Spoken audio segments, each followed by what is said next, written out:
guys, it's Kwana back again with another review. Sorry it has been so very long, but today I'll be reviewing the 1943 classic Cabin in the Sky. This film was directed by Vincent Minelli. You probably are familiar with his daughter Liza Minnelli or his ex-wife Judy Garland. He was a huge director, and this was his very first film in all-black cast, starring Ethel Waters, Eddie Anderson, and Lena Horne.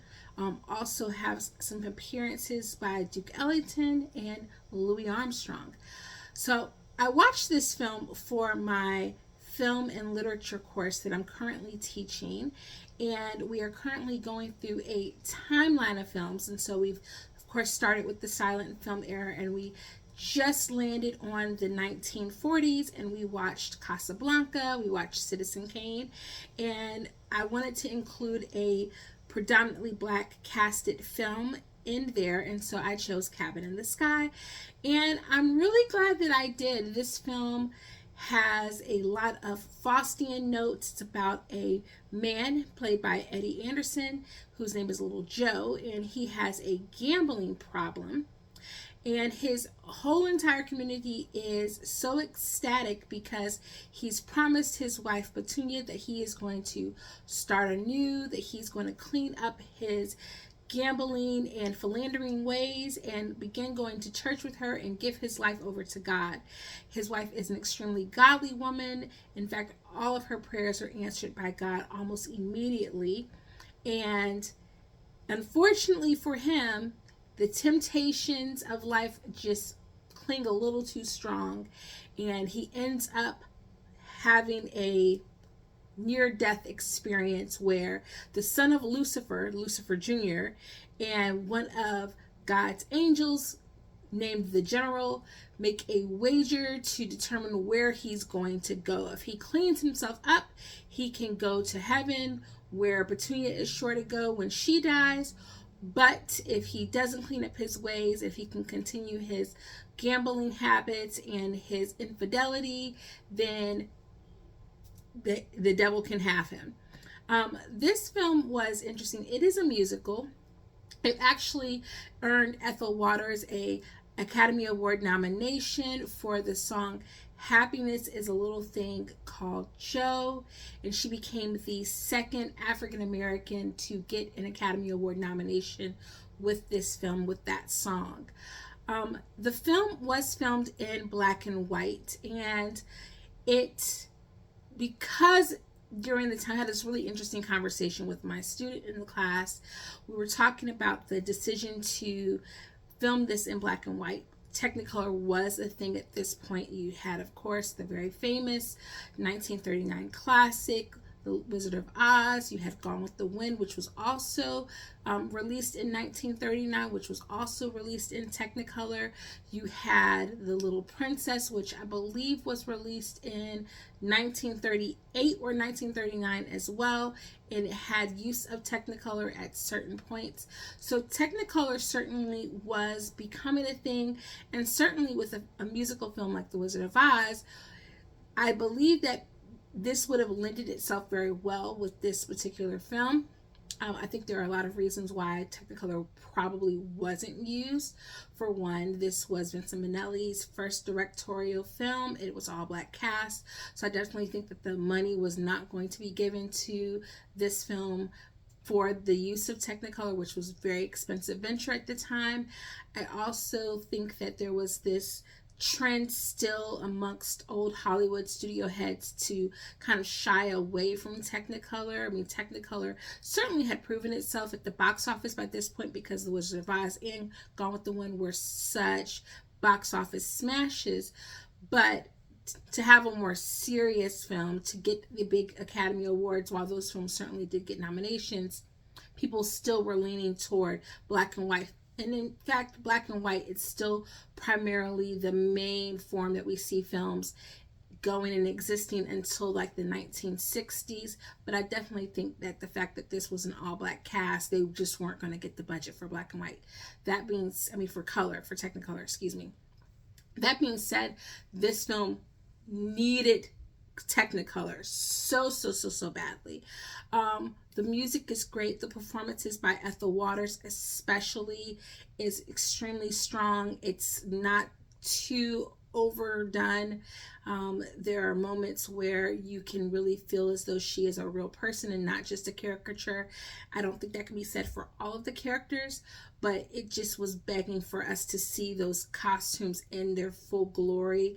Especially, there's one moment later in the film where they attend a nightclub and everyone is really dressed to the nines. In fact, you can see the image of their outfits in the thumbnail for this video, and that particular sequence just needed the use of color. Fun fact about this film is it actually uses the stock footage that was created of the tornado for The Wizard of Oz in this film as well. And I thought that that would have been a real vehicle if that club sequence would have been filmed in color, and then the tornado comes in and takes us back into their normal life, which would have been in black and white. I thought that that would have been a very nice touch, and it would have been a very interesting way to do this. I'm not going to go into every bit and piece about this film. I do think that there's a reason why this film kind of has stood the test of time. I think it definitely is worthy of a watch just to kind of see the transitions and the legacy of African Americans in cinema. This definitely stands out as one of the best performances, best creations. Even though the director is not black, I think definitely the performances are definitely a good symbol of the talent during that time. But it's not easy to watch, especially if you're aware of the stereotypes that work here. Ethel Waters is kind of diving into that mammy caricature of the fact that she's like the homely wife who her husband really doesn't want. He values her, he appreciates her, but she's hardworking. She's the strong black woman caricature. She's the praying, godly woman. And so when we see her in those sequences, she's very homely looking. I did think that there was a really nice moment where in the club sequence, and also there's a afterlife sequence where you get to kind of see her shape. She's wearing more shapely attire, more form-fitting attire, and I was like, oh, I kind of thought she was a big woman or a bigger statured woman than what she really was, because of the way that the clothing was fitting on her in the sequences earlier in the film when they were together, when she and her husband, Petunia and Joe, are together in their small country home. I thought that she was like a big boned woman, and in fact she kind of was much more smaller. Oh, there's also an appearance by Butterfly McQueen. Butterfly McQueen, what can I tell you? Her voice is so unforgettable, but she has a much smaller role in this. It really goes to show how perhaps her career was really damaged by her being in Gone with the Wind, but we can definitely talk about that later.